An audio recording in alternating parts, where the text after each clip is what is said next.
I am Kesten Rono, and you are here to see peace on day 35 of our course in miracles.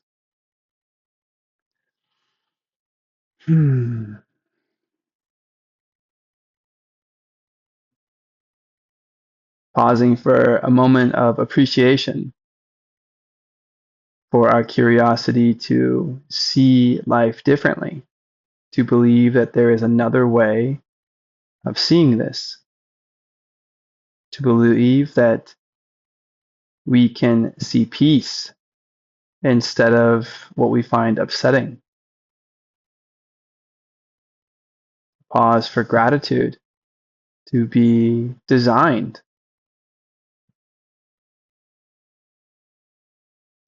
with a very simple power to engage with our thoughts, to see where our thoughts have led us into illusions and mindlessness, so we may undo them through a process of atonement, through a process of forgiveness,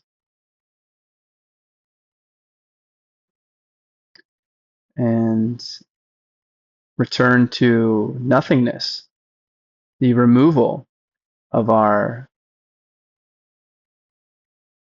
fearful thoughts, the ideology that, in its attempt to create safety, has sacrificed sovereignty. The part of us that has been driven by fear and its manifestations, that feels that we are under attack and or must attack, that continues to build in an ecosystem attempting to create more safety and control.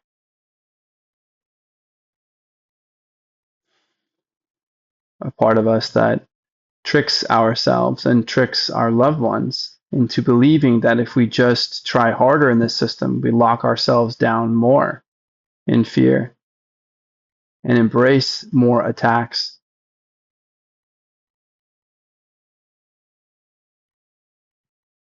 As we medicate our anxiousness and create more dis-ease, that somehow this process is going to take us down a path of discovering more meaning. Perhaps it does by highlighting the meaninglessness of our endeavors, that we can again realize, of course, as we've been trying to use this tool the whole time, that there are no neutral things because there are no neutral thoughts, that we've been trying to get in touch with some power and purpose of our minds, some part of us that we may often feel too busy or fatigued or sick or distracted or otherwise even coached away from spending time with. That there's a part of us, a spiritual aspect to us, an invisible idea about at least our imaginations that allows us to dream and create. And sometimes we use that tool knowingly or unknowingly for more horrors. And so we are grateful for a simple permission to believe that we could be seeing peace instead of whatever situation we are creating in our minds, even if we cannot yet accept that everything we are experiencing that we believe is outside of ourselves is still a creation from within our minds. So taking it as easy as possible,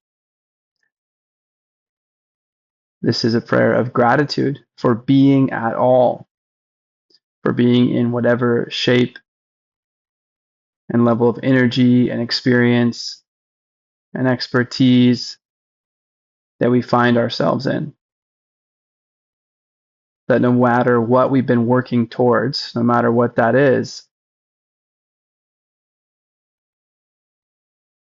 we are all equally equipped with the opportunity to wake up to ourselves, to the illusions that we have been claiming must be real, the charges of what has happened in the past, needing, we imagine, therefore we are pleading for them to exist, that they must matter, that whatever has been done, any wrong we have felt must be righted, that we must go on the attack to survive, to defend what is most vital to us. So we are grateful again for having felt this idea and having felt its fruitlessness.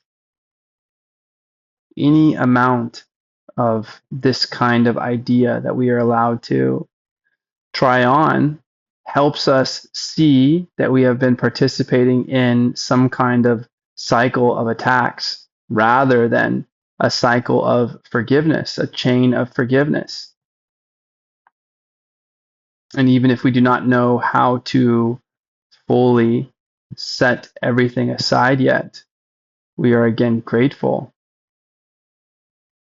for a little bit of mentorship and permission for simple sets of mantras, something to practice every day, even as we can remember to do so,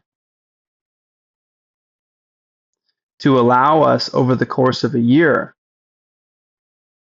across which, of course, we are going to have all kinds of inundations and excitements, unexpected surprises, work time, relax time, infinite opportunities to do anything other than to settle in and practice, least of all with devotion. Who has time for devotion? And we are grateful for an idea that says we have all the time that we need, that we simply just need to do our best amidst anything that could be confusing or uncomfortable, that we are here in a process of dis-ease to wake up to ease. And so we are open to feeling all of ourselves. So thank you, Creator, for the opportunity to exist at all, for the curiosity of wanting more meaning in life, looking for meaningful connections, meaningful discoveries, seeking wisdom and knowledge, a natural inclination to improve. Our entire design is attempting to make our lives easier.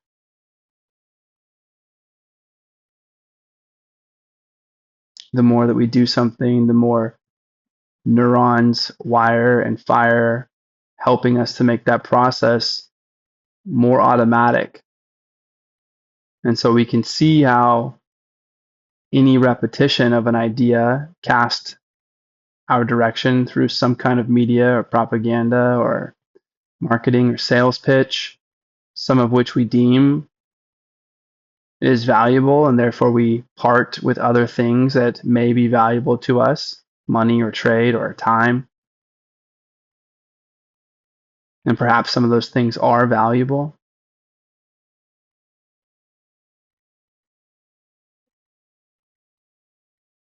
But we live in a place where there are many inputs to tell us what is valuable. And we may lose sight of recognizing our innate value.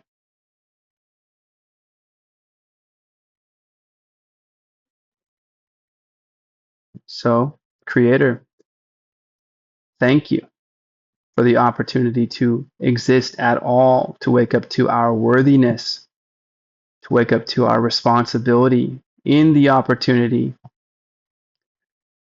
to visit how we feel, to do our best as much as we may muster with any given amount of energy or intention amongst our wariness, our anxiousness, to forgive ourselves, to forgive others, to set some of these ideas aside, see them for what they are,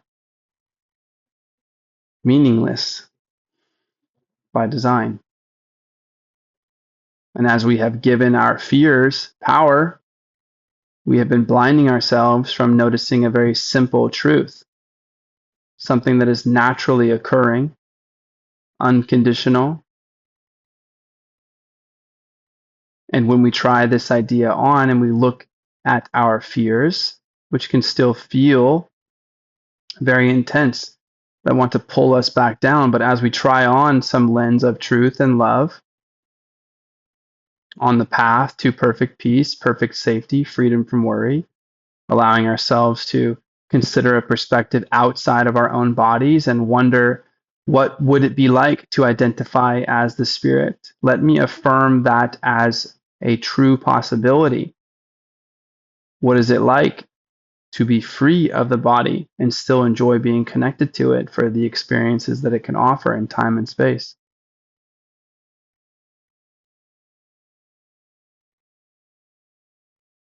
And Creator, we are grateful to be able to ask these questions, to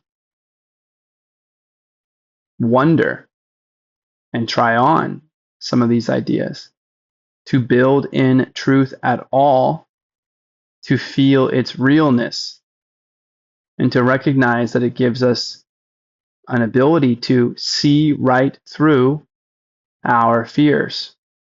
And as we try this idea on, we have something to compare our fears, our habitual, natural practice that we've been using for maybe all of our life.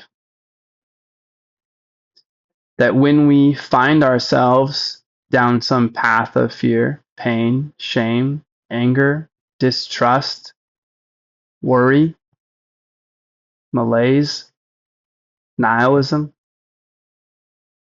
sadness,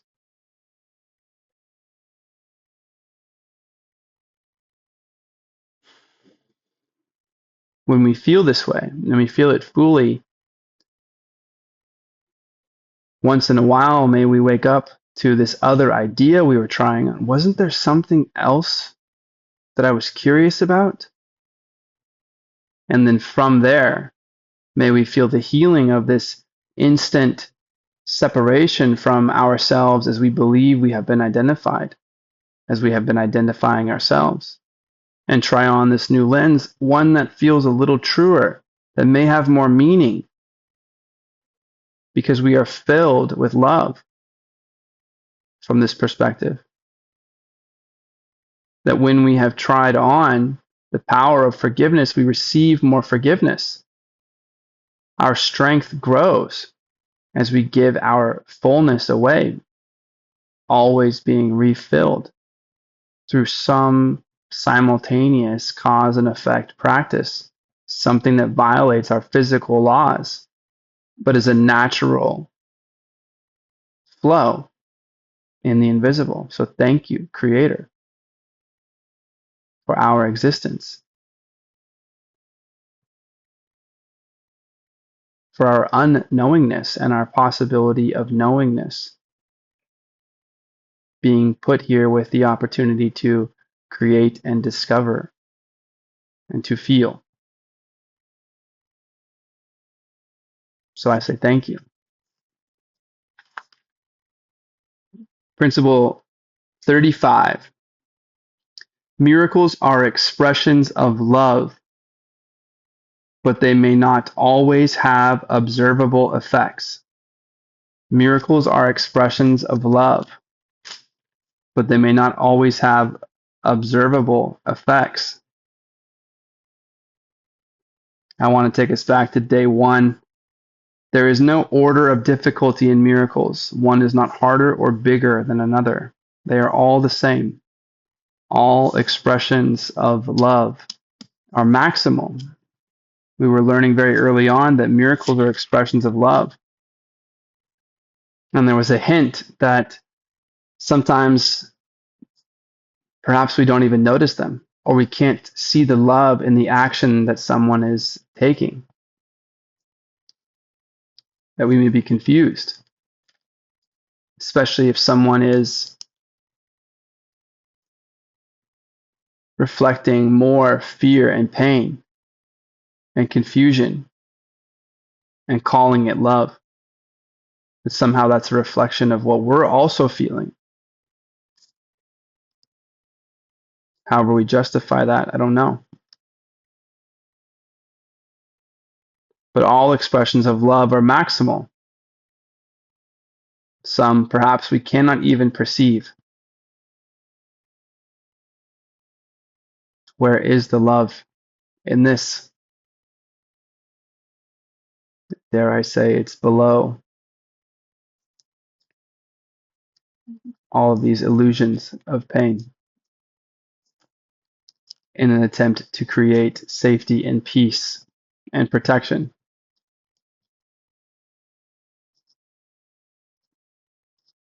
But the whole idea eventually falls to love, or as some new way of seeing something helps to paint its meaning differently. That allows us to look at it and discover a whole new purpose for its being in the first place, where before we could only see it as we saw it.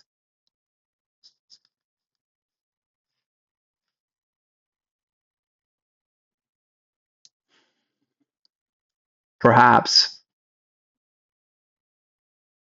all are expressions of love, even if they are not always clear how. Miracles are expressions of love, all of which are expressed maximally, but they may not always have observable effects. What would that mean? That if we are tying ourselves to some spectacle, we are hoping just to be wowed like magic. That if we are tying ourselves to some particular outcome, some timing and some expectation, that something must happen within some amount of time that we have allocated for it, else what? We'll be upset. It doesn't exist. If a friend was driving across the state to come visit you, and for whatever reason, they didn't show up at the hour you expected them, and they came twice as long as it took them to get there in the first place. So if they were driving 4 hours and you waited 4 hours and they weren't there, and it took them 4 more hours and you didn't hear from them, but they showed up,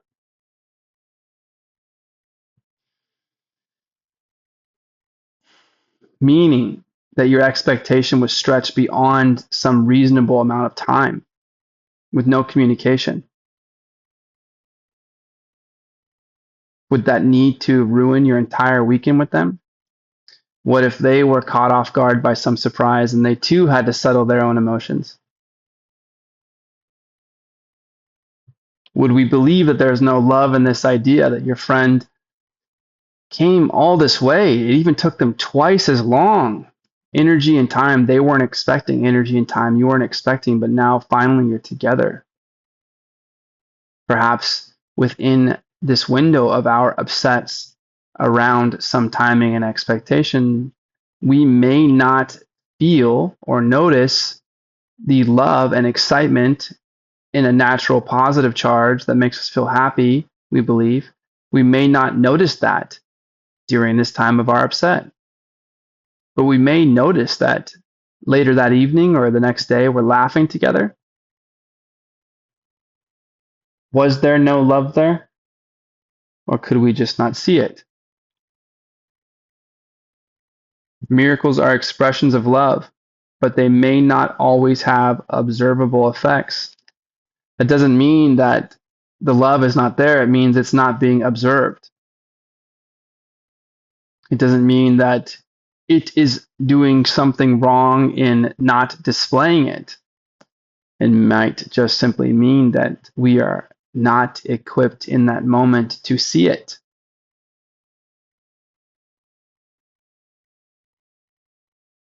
And if we are patient with more learning across time, if we can release our timing and expectation requirements, if we can set aside this control and our upsets about it not being a hard law, relaxing what we thought we had power over, relaxing our defenses, choosing not to attack back because we feel that we must have been attacked if we didn't get what we wanted,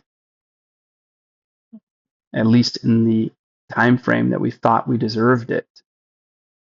That all of this is very muddy,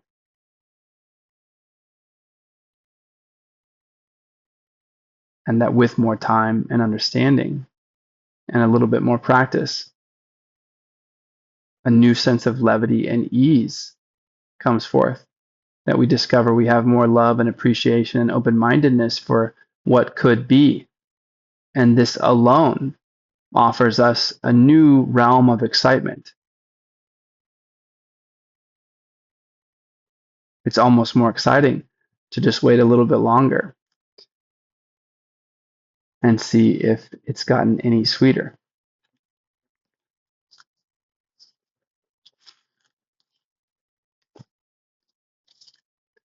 Lesson 35.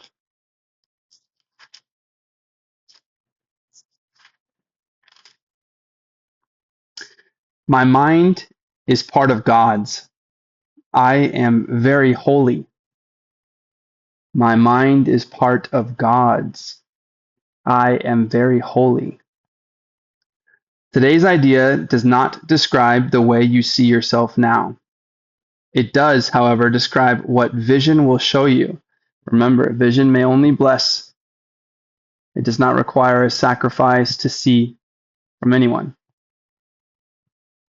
So, that we do not see ourselves now as very holy, or that our mind is part of God's, does not mean that we will not be able to simply accept it without a sacrificial trade-off. But this is what vision will show us. It is difficult for anyone who thinks he is in this world to believe this of himself. Yet the reason he thinks he is in this world is because he does not believe it. The reason he thinks he is in this world is because he does not believe it. Oh, that we do not believe today's lesson, that we do not believe of ourselves, that our mind is part of God's, that we are very holy. If we do not believe this, it'll be the reason that we think we are in this world.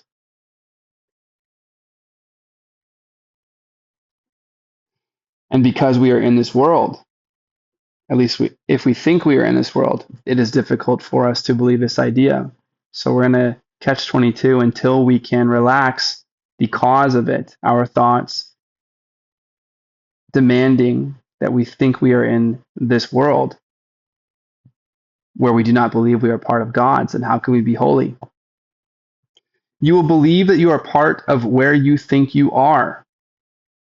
That is because you surround yourself with the environment you want, and you want it to protect the image of yourself that you have made. The image is part of this environment. What you see while you believe you are in it is seen through the eyes of the image. This is not vision.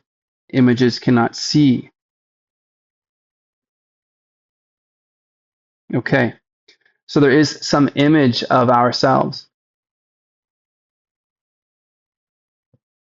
I suppose I have an image of myself. I'm looking at my image of myself. My hair is longer. I still want to be functional. How I look is a reflection of how I eat, and how I want to treat myself and my mindset. I want to be perceived kindly and healthfully, and many more ideas. But I do have an image of myself, I suppose, in my mind. So I am making that one. I dress this way, not that way. I justify it for this reason. You might do it for a different reason. But I do have an image of myself. And when that image is validated, the one that I imagine I would like to be, I suppose that I could be tricking myself into believing that I'm doing it right. And therefore, it opens the opportunity for when I feel differently, disconnected from that idea, in this idea of feelings of fear, I suppose, down that path, then I feel like I'm doing it wrong, as if there's a right or wrong way to do any of it in image making, imagining. You will believe that you are part of where you think you are. That is because you surround yourself with the environment you want. That part feels very logical. We could start right there. If you have the means, you will start buying things for your space that reflect who you are. It could just be the kind of chair you want, and it could be the kind of art you want, or food you want, or TV show you like. And so you will want to protect the image of yourself that you have made. That image is part of this environment. That makes sense. We are shoring up our environment. This one has plants and slightly softer lighting at night and fire. So what am I creating? A little bit more of a natural environment. I suppose that reflects the image of me attempting to be a little bit more connected to nature while still enjoying plenty of amenities. This is a gas fire. Those are electric lights. I'm grateful for them. And so I want to protect this image of myself. This image is part of this environment. What you see while you believe you are in it is seen through the eyes of the image. Okay, if I believe I am in this space, which I have created, which I think would be the natural thing that we are all likely to admit right now. Maybe we're curious about not believing this idea, but for right now, if I believe that I am in this space, which I am curating to reflect an idea of me that I wish to see around me, then this space that I believe I am in is being seen through my image of myself, the image making I am doing of who I believe I am and what I want around me. This is not vision. Images cannot see. The idea for today presents a very different view of yourself. By establishing your source, capital S, and the source for miracles is love, by the way. By establishing your source, it establishes your identity, capital I, and it describes you as you must really be in truth. So, by establishing our source, it establishes your identity, and it describes you as you must really be in truth. So I suppose in alignment with our source, our identity is whatever we are that is not an image, therefore provides us the capacity for vision to actually see as images cannot see. So this identity describes us as we must really be in truth. We will use a somewhat different kind of application for today's idea because the emphasis for today is on the perceiver rather than what he perceives. Moving ourselves away from this idea of the image that we are creating of ourselves. We've been toying with accepting that what we see in our mind's eye, our imagination, is no different than what we see with our eyes open. And we are part of that experience on both sides. believing we are the body that is closing its eyes.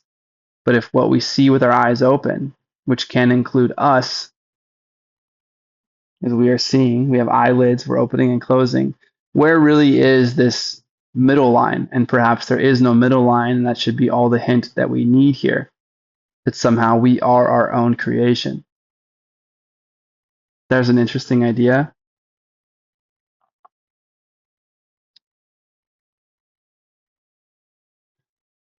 So we are going to try to emphasize our focus on the perceiver rather than what we are perceiving. For each of the 3 5-minute practice periods today, begin by repeating today's idea to yourself, and then close your eyes and search your mind for the various kinds of descriptive terms in which you see yourself. Include all the ego-based attributes which you ascribe to yourself, positive or negative, desirable or undesirable, grandiose or debased. All of them are equally unreal because you do not look upon yourself through the eyes of holiness. Today's idea: my mind is part of God's. I am very holy. Please say this after me. My mind is part of God's. I am very holy. My mind is part of God's. I am very holy.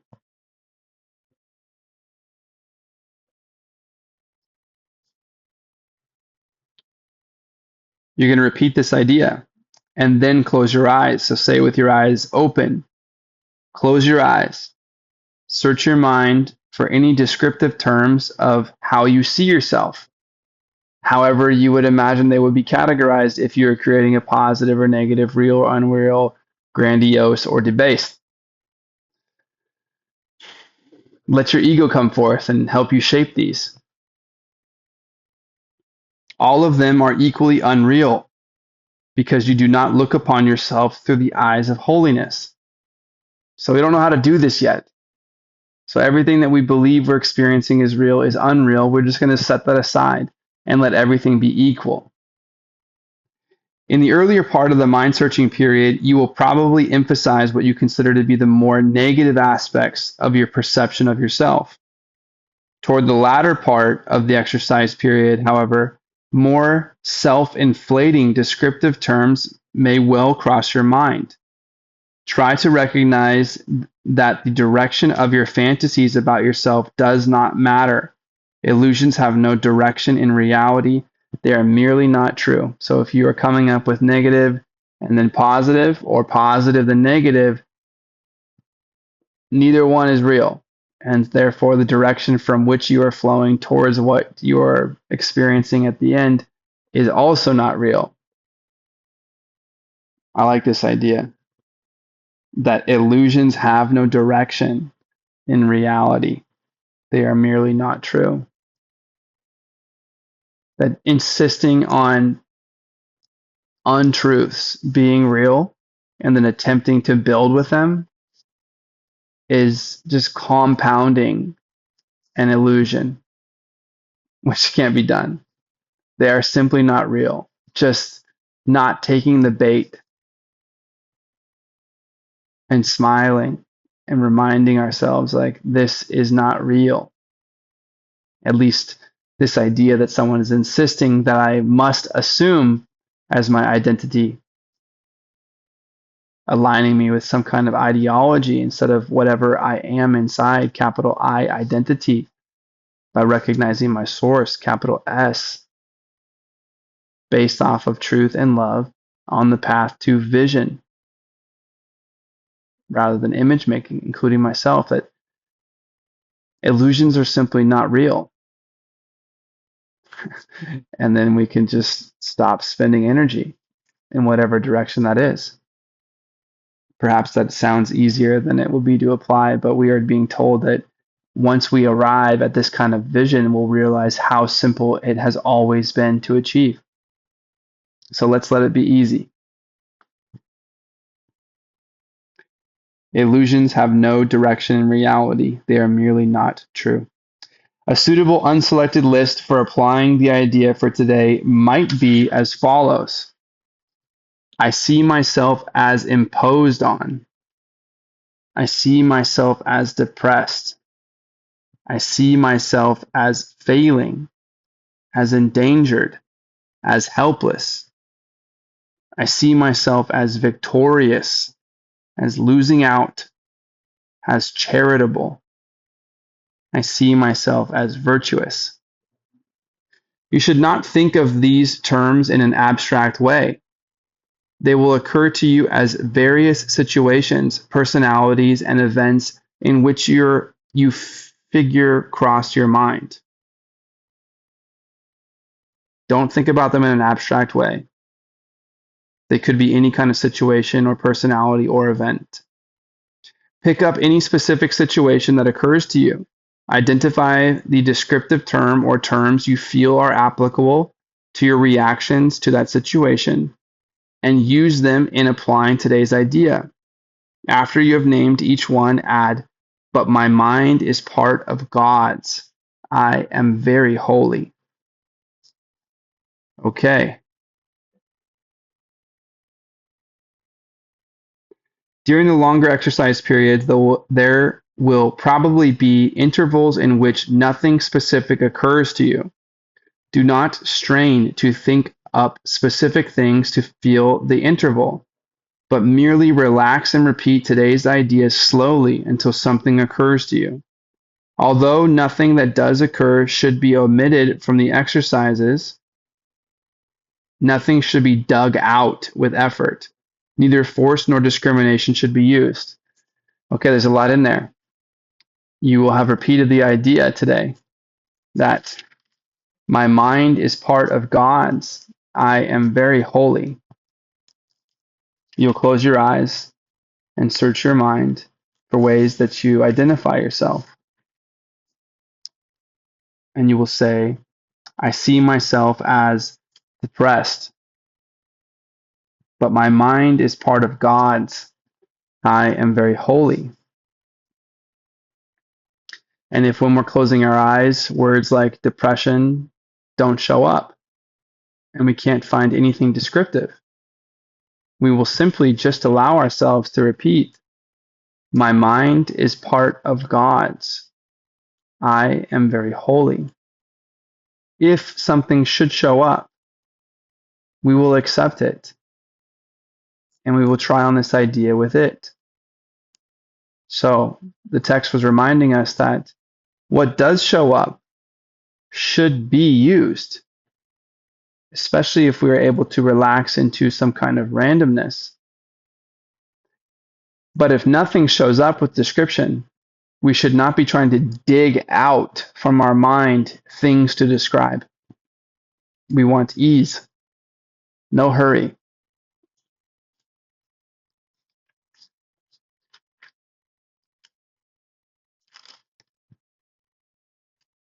Neither force nor discrimination should be used. There's no effort to apply other than allowing ourselves permission to do this exercise. In the exercise, there need not be any effort, no force, and no discrimination. Whatever is appearing in our mind's eye, we want to use for this practice, positive or negative, because we are ascribing that value to it. As often as possible during the day, pick up a specific attribute or attributes you are ascribing to yourself at the time and apply the idea for today to them, adding the idea in the form stated above to each of them. If nothing particular occurs to you, merely repeat the idea to yourself with closed eyes. Okay.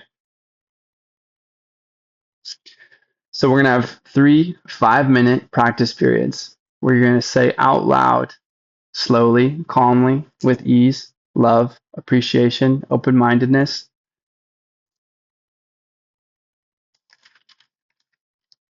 My mind is part of God's. I am very holy. My mind is part of God's. I am very holy. Then we will search our minds with our eyes closed, allowing any kind of descriptive terms that describe how we see ourselves to come forth. I see myself as patient, but my mind is part of God's. I am very holy. I see myself as anxious, but my mind is part of God's. I am very holy. I see myself as unprepared, but my mind is part of God's. I am very holy. I see myself as capable,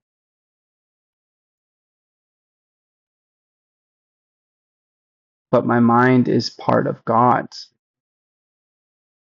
and I am very holy.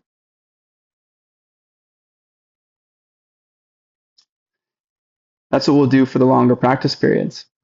And then, as much as you can remember and can encourage yourself to do, perhaps you're out and about and you say, I see myself as hurried, but my mind is part of God's. I am very holy.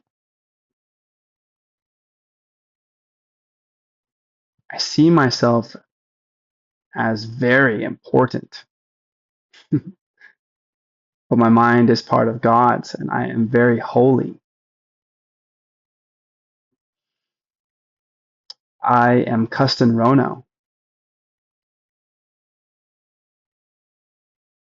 and I see myself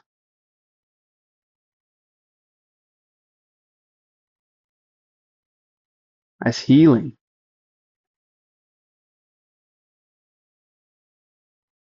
My mind is part of God's. I am very holy. Your mind is part of God's. You are very holy. Thank you for saying so. I'll see you tomorrow for day 36 of our exploration of A Course in Miracles. Be well.